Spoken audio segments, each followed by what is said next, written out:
Over the past 6 months, 24 members of the Governor's Police Task Force, including Craighead County Sheriff Marty Boyd, met to discuss and develop 27 recommendations on how to improve officer accountability and police and community relations.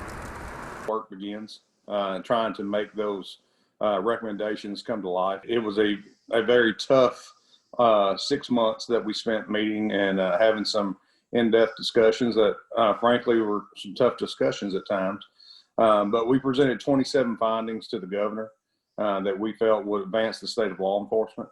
And, they range anywhere from community involvement events to some legislative items. Recommendations include lowering the retirement requirement for police officers from 30 to 28 years. Another is having 2 full-time officers for every part-time officer, as part-time officers don't receive the same training as their full-time counterparts. The 30-year law enforcement veteran says changes need to occur.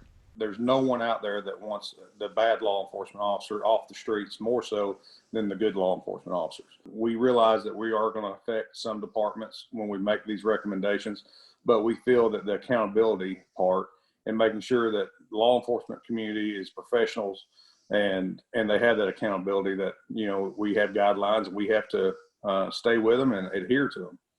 The task force was formed last summer by Governor Hutchinson in response to protests across the country and here in Arkansas following the death of George Floyd. Members include community leaders, law enforcement, and elected officials. Sheriff Boyd calls it an eye-opening experience. There's 24 task force members, I believe, and we came from all walks of life. So seeing that different perspective is always good.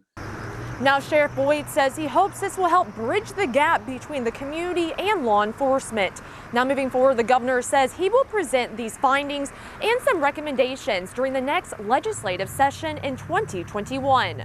For Northeast Arkansas News, I am Sarah Doan in Jonesboro.